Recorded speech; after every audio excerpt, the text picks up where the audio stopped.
Hello again, lovely people. This week I'm bringing you part 2 of my birthday book haul. Sophie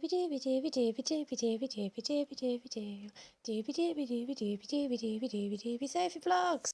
I posted part 1 a couple of weeks ago. Those were books that people gave me. This part is going to be books that I bought with book vouchers and stuff that I was given. I didn't really have a plan for books that I want to buy insofar as my to-read list on Goodreads is like 600 books long or something. So I mostly just went into Waterstones / secondhand bookshops and was just like, what looks cool? And I bring you the spoils of my searching today. First up, we have Shades of Grey by Jasper Fforde. I like Jasper Fforde. I've reviewed a bunch of different books of his on this channel before. I've read the first Thursday Next book, and I've read The Last Dragon Slayer. I call it a trilogy. It's not a trilogy, because I'm hoping there's going to be a fourth one coming out soon. The final one of those I super loved, and so I couldn't resist getting more Jasper Fforde. I just feel like he's a guy who has really interesting ideas, including this. I will read you a snippet of the back.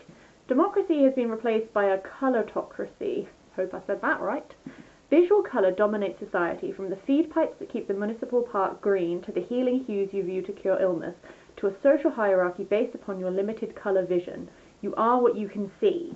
And then our main guy, like, falls in love with a woman, and then it helps him, like, see, why, when you begin to question the world around you, do black and white certainties reduce themselves to shades of grey?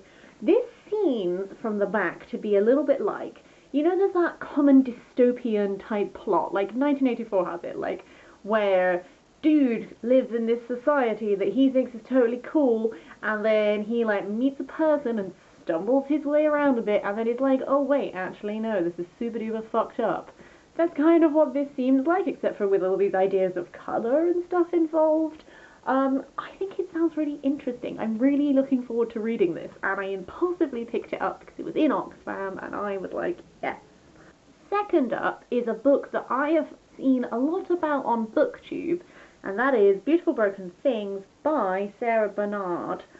I will be honest with you, I know nothing about this.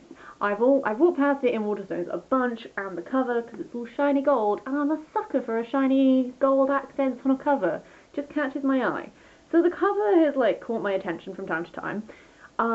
People on BookTube have been talking about this a lot. I haven't watched any of the videos, because I tend to not watch reviews of things that I haven't read, because I'm like, spoilers, no. I think it's supposed to be good. I don't know. Have you read it? Let me know. I hope it's good. I mean, I paid £1 for it, so I don't care super much if it's bad. I assume it's like YA friendshipy, some stuff's going down type things. I feel like at one point I had more of a sense of what this was about, and that's what made me want to read it, and I've just forgotten it. But suffice to say, I'm going to give it a read. I'm going to see what it's like. I'd love to hear your thoughts if you've already read it. What am I in for? No spoilers, please. I'm going to talk about books 3 and 4 together, and that is A Time of War and A Time of Exile. Said those the wrong way around. Pretend I did them that way, by Catherine Kerr. I will be talking about in a book chat. Don't know if I've posted it yet. Don't know what this upload order is. Suffice to say, I've been reading Catherine Kerr. I got bought a lot of Catherine Kerr books when I was a kid, and I proceeded to read them the wrong order. To give you a sense, Catherine Kerr writes, one of her potentially, like, best known series is the Devery Cycle. So the Devery Cycle features the same souls that each time they die, they're like, you know, they are reborn again, because sort of like reincarnation sort of happens in this world. And their stories are always interlinked, but they will have different relations with each other based on at what point of this cycle we're in. There are like 4 sets of series within the cycle. I have recently finished reading the first set, which was a 4-book series. When I was a child, I read the 3rd set.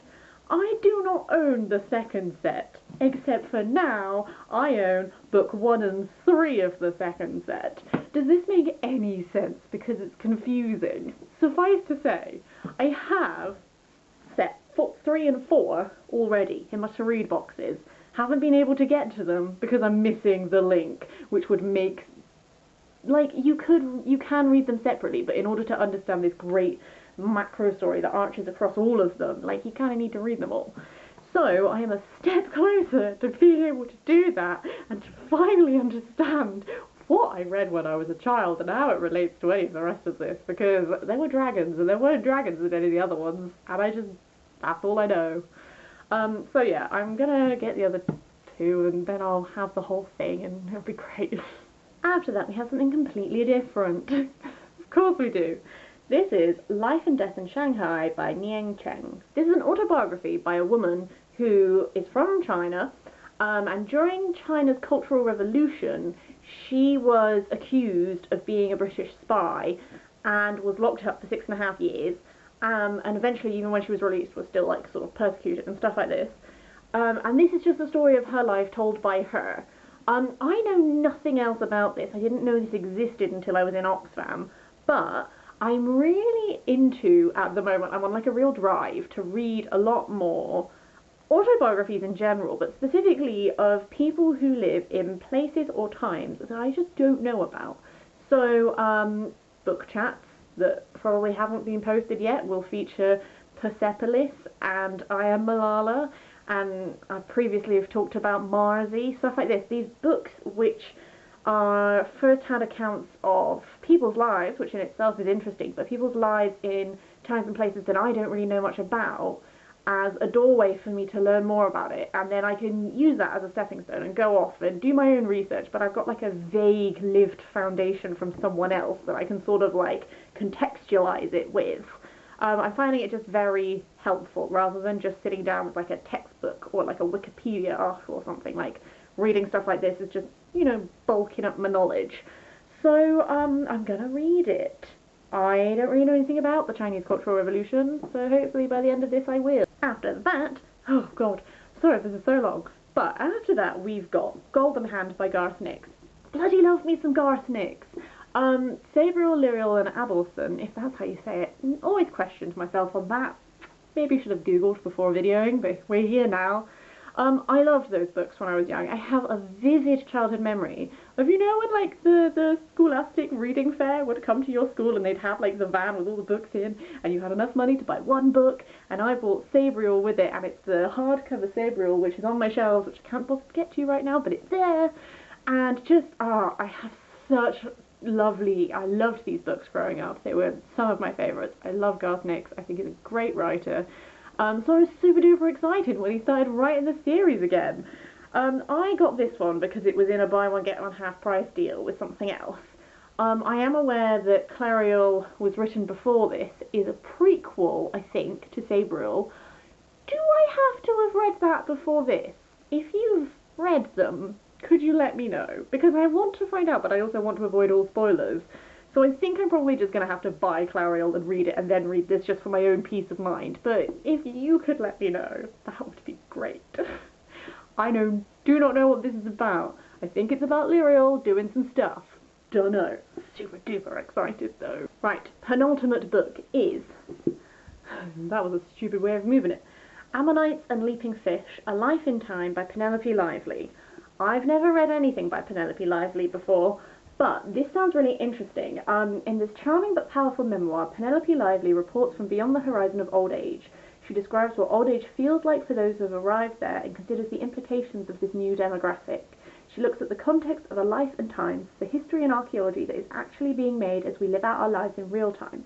In her case, the Second World War, post-war penny-pinching Britain, the Suez Crisis, the Cold War, and up to the present day. She examines the tricks and truths of memory, she looks back over a lifetime of reading and writing, and finally she looks at her identifying cargo of possessions.